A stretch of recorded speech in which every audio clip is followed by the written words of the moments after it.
নাদান বাঙালির কিছু হলেই দেখি ধানমন্ডি 32-এ দৌড় দেয়।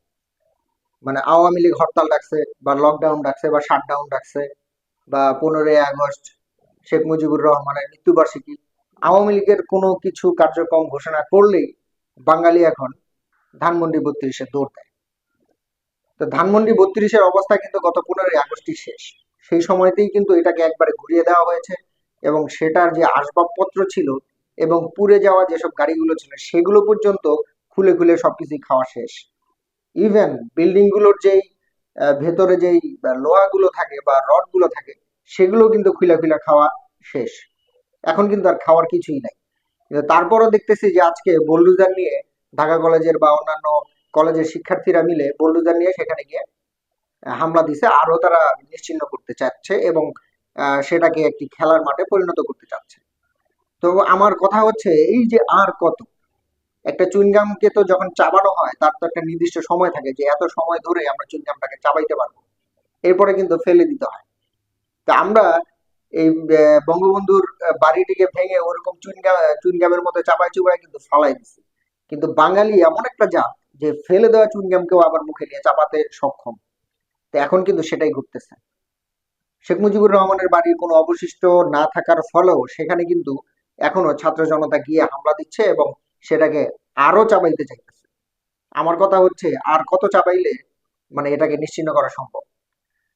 তো তাদের দাবি হচ্ছে এটাকে পুরোপুরি ভাবে সমান করে সেখানে খেলার মাঠ হিসেবে পরিণত করার ক্ষেত্রে। তো আমি বলতে চাই যে আসলে এই খেলার মাঠে পরিণত করে লাভটাই বা কি? ভবিষ্যতে যদি কোনো রাজনৈতিক দল ক্ষমতায় আসে সেই ক্ষেত্রে কিন্তু এটাকে আবার কিন্তু পুনর্গঠন করা হবে। বা ভবিষ্যতে যদি আওয়ামী লীগও ক্ষমতায় আসে সেখানে কিন্তু আবার পুনর্গঠন করা হবে এবং এটার ভাঙার পেছনে যে সকল মানুষগুলো দায়ী ছিল সেগুলো কিন্তু ধরে ধরে কিন্তু মেরে ফেলা হবে। তো এমনটাই কিন্তু বাংলাদেশের ওই ইতিহাসগুলোতে হয়ে আসতেছে। তো যাই হোক, সবাইকে বলবো যে আসলে এত চাপাচাপি ভালো না। যা হইছে হইছে। এখন যদি ভাঙার থাকে তাহলে নতুন যেসব স্থাপনাগুলো আছে এখনো অক্ষত অবস্থায় সেগুলোকে ভাঙুক। বা যদি নিশ্চিহ্ন করতেই হয় যে যেমন গোপালগঞ্জে তার বাড়িতে গিয়ে হামলা দিতে পারে বা সেখানে তার কবরস্থান আছে সেখানে গিয়ে হামলা দিতে পারে, কিন্তু সেটা করবে না, কিন্তু সব ধানমন্ডি 32-এর মধ্যে। আচ্ছা যাই হোক, এরপরে অন্যান্য অন্য যে বিষয়টি চলতেছে আজকে হচ্ছে শেখ হাসিনার মানবতা বিরোধী অপরাধের বিরুদ্ধে রায় ঘোষিত করবে হচ্ছে আন্তর্জাতিক অপরাধ ট্রাইব্যুনাল।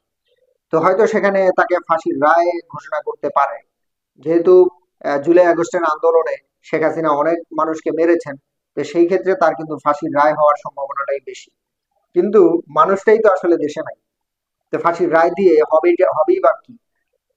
শেখ হাসিনার বয়স চলে হচ্ছে বর্তমানে 78 বছর বয়স চলতেছে, সে হয়তো আর বাঁচবেই বা কয় বছর? সে কি আদৌ কি আর দেশে ফেরত আসবে কিনা সেটাও নিয়ে সন্দেহ। দেশে ফেরত আসলে হয়তো মামলার রায় কার্যকর হবে, নয়তো কার্যকর হবে না। নয়তো সে বিদেশেই হয়তো মরে সেখানেই হয়তো তার দাফন কাফনের ব্যবস্থা করা হবে। তা আমার কথা হচ্ছে যে বাংলাদেশে কিন্তু পূর্বের সময়গুলোতে বহুত এরকম ফাঁসির রায় দেওয়া হয়েছে, যার ফলে সেখানে কি হয়েছে রায়গুলো আর টেকেনি। আরেক পর্যায়ে এসে যখন ক্ষমতায় আসে তখন তারা রায়গুলোকে পরিবর্তন করে দেয় এবং ভুয়া মামলা হিসেবে চালিয়ে দেয়। তো এভাবেই কিন্তু বাংলাদেশের ইতিহাস চলতেছে। আর হয়রানি শিকার হচ্ছি বা আমরা মাতামাতি করতেছি হচ্ছে সাধারণ জনগণ। সাধারণ জনগণ এসব নিয়ে অনেক মাতামাতি করে, কিন্তু মূল পর্যায়ে গেলে ঠিকই থাকে। আন্তর্জাতিক অপরাধ ট্রাইব্যুনাল শেখ হাসিনাকে ফাঁসির রায় দিলে কি হবে? আপিল বিভাগ আবার আপিল করবে। যদি সেখান থেকেও রায় আসে তাহলে রাষ্ট্রপতির কাছে হয়তো প্রাণ ভিক্ষা চাইবে। মানে রায় কি শেখ হাসিনাকে কিভাবে বাঁচিয়ে রাখা যায় বা দেশের মাটিতে কিভাবে রাখা যায় সেই প্রচেষ্টাই কিন্তু চলতে থাকবে। কিন্তু এটার রায় কখনোই কিন্তু কার্যকর হবে না।